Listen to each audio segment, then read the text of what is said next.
Hello everybody, my name is Coach Logan Revere and welcome back to another episode of the Bowling for Newbies playlist. We're already on episode 5 and this series has been flying by and I am so happy to have gotten to meet a whole lot new of you that have come in from this series, and I've been able to get more of you immersed in the lovely sport of bowling. I feel like we've learned quite a lot throughout our time on this series, right? We went from even just understanding how the scoring works to knowing some of the more intermediate things and ways you can learn to apply that rotation on the bowling ball. So now, whether you choose to just bowl in a league or even just go into your baby cousin's birthday party, you can certainly impress your friends a whole heck of a lot more. We've been talking about a lot of stuff that's physical and stuff that's out there, because that's the stuff that we all see and we all know that we can certainly work on all the time. But I think that one of the biggest, if not the biggest parts of the sport that's overlooked is how it is your thinking process and how you are mentally processing information in front of you and executing better on your next shot. I know we've all been there before, even if you're brand new, where even if it's not something in bowling, right? If you're ever confused on something or you ever don't quite get why something is the way it is, it tends to frustrate you. And if you've played bowling and been frustrated, or played any other sport or anything for that matter and been frustrated, all of us can agree that when you're frustrated and aren't in the right space mentally, this causes mistakes. Especially in a sport like bowling, where how accurate and precise you are on shot to shot is so important. If we can't get ourselves in the right headspace every single time we go up there, your odds of striking or even getting anything more than just a handful of pins each frame are way, way lower. So I made a video about this quite a long time back, but I'm going to add this into this series because this is extremely, extremely vital. And that is to learn to apply this acronym that we like to refer to as PACER. The PACER acronym, it has 5 letters, P, A, C, E, and R. And each and every single one of these letters is meant to help drive your mannerisms and how you are mentally reflecting and analyzing the situation in front of you, so that you become way confused a whole lot less often and are able to get into that much stronger headspace a whole lot more often as well. Before you even get out of your chair, you will conduct the P phase, which is the preparation phase. So during this phase, the whole point of this is to kind of reflect on your last shot. Think about what happened and to sort of, think of what I'm going to do for this one. Then after you've prepared your idea in your mind, you then have to go transition to the A phase, which is where you acknowledge that thing you were thinking of, right? This is the point where you have to then think, okay, I am anticipating that I'm going to acknowledge the fact that I am going to execute what I had just prepared in the last step. Then, and only then, is when you can go to the C phase, which is the hardest phase for most bowlers, and that is to commit. If you haven't realized already, all of this is done before you even grab your bowling ball, right? If you have your ball in your hand and you haven't even prepared, acknowledged what you've prepared, and committed to what you've acknowledged and prepared, the odds of you ever executing in the right headspace are almost literally nothing, second to none. So now that you have committed to your idea, only then is when you can grab your bowling ball, get set up and everything, and conduct the E phase, which is the execution phase. Now, the execution phase for every beginner is going to be the spot where you tend to fall the most flat because you're just newer, and that is okay. Give yourself some leeway if you make some mistakes on the execution phase, especially when you're brand newly starting out. Then, which is the one that you have the most control over, is the R phase, which is your reflection and reaction phase. How you are reflecting off of what happened. Is it a good reaction, a negative reaction, right? You have to be able to control that. It is okay to be upset, but it is not okay to be upset for the wrong reasons. You'll come to find once you transition over into the pathway of learning that there is no luck in the sport, but unlucky and lucky things can still happen. And that kind of stuff is just a part of the game and is a part of every game. So don't allow the silly stuff to get in your head, especially during the execution phase. If you have a great idea planned in your head and you just can't execute, that's okay. Give yourself some grace there. By adopting this method, this is going to help you rid out all the stuff going on around you and help you kind of get into that headspace of channeling that tunnel vision onto each and every single shot when you go up to execute. You may notice a lot of professionals or even some people in leagues, they tend to have what we refer to as a pre-shot routine, where they have some sort of mannerisms or something that they do before they grab their bowling ball and as they're getting ready, right? There's those little air ducts where they like to dry their hands. They might wipe their hands. They might have a towel where they wipe their ball down, right?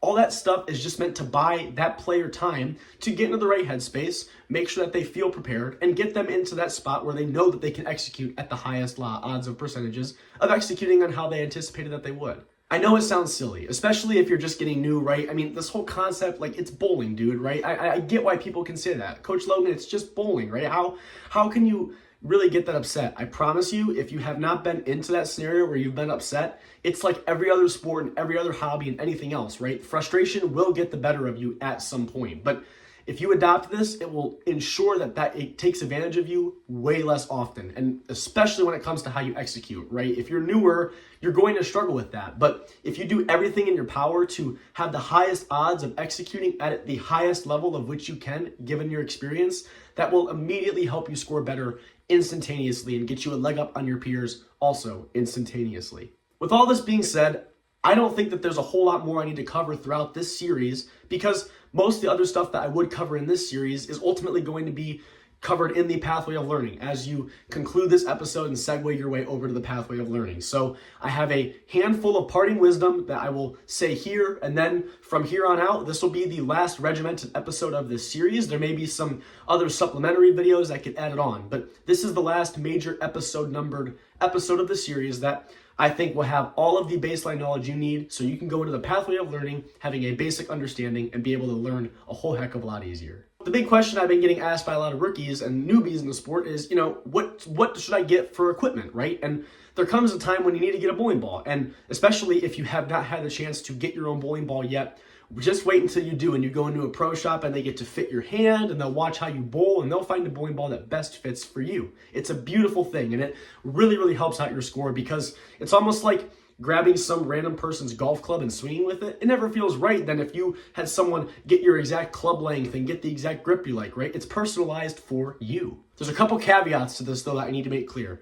Depending on how much you weigh, bear with me here, depending on how much you weigh, you'll want to take about 10% of your body weight to find the best weight of bowling ball that fits for you. They have them between 6 and 16 pounds. So if you weigh 160 pounds, you can do a 16-pound bowling ball. But optimally speaking, you will want your bowling ball to be between 14 and 16 pounds, which you will come to find out why within the first episode of the Pathway of Learning. But optimally, if you weigh more than 160, get at least a 14 or 15 pound bowling ball, so that way you have the right weight of bowling ball moving forward. But if you're smaller than that, that's okay. Don't grab something that's going to be too heavy and is uncomfortable for you, because we want to be as smooth and consistent as we can with the right weight of bowling ball. Also, when you're looking at the type of bowling ball to purchase, I would strongly advise you get either a plastic ball or a low performance entry level ball. We don't need something that hooks a bunch, and although it is cool, right, if you leave a pin on the right hand side and you only have a ball that hooks a lot, you have no way of getting that spare on that frame, on that pin on the right or left hand side if you're a lefty. By getting something low performance or plastic,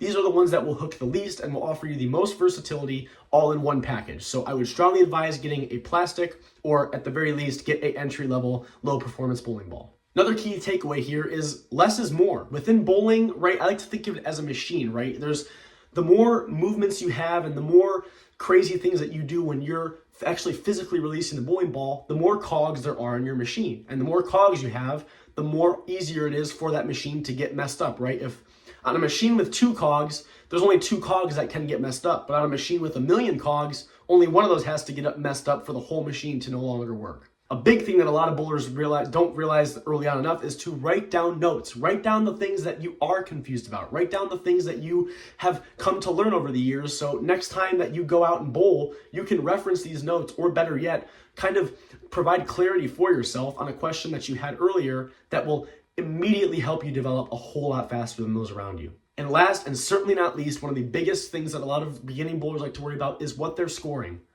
Do not worry about your score.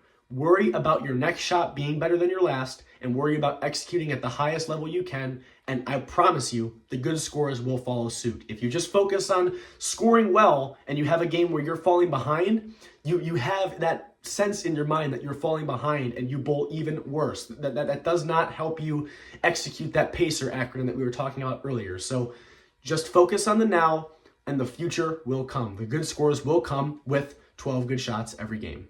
With all this being said, I would like to formally congratulate all of you, because you are now no longer newbies. You are now Bowling for Newbies certified, so to speak. I don't know what you want to call it, but this is the last regimented episode number of this series. So thank you all again for bearing with me here throughout all this whole thing. I'm very, very excited to see more of you reaching out and all of your new content and the questions all of you have to ask. But with this being said, hop on in the channel, go to the playlists tab, and go into the pathway of learning, because that'll be where your next step is. And you will come to realize just how much there is within the sport of bowling. I believe that the pathway of learning is the biggest takeaway I've been able to provide on this channel. And then if you get done with that and you want to learn a little bit more about the technical stuff and the equipment side of it, go to the Arsenal Advantage and Adjustment series. That will help get you a little bit more insight on the technology and some of the hidden stuff that I bet you didn't even know exists when it comes to bowling equipment and ways to adjust to the lane accordingly. And as always, if any of you have any questions, feel free to reach out to me. I will get back to you as soon as I can and make sure that you're moving along on the right path. Because based off of what all of you have been asking,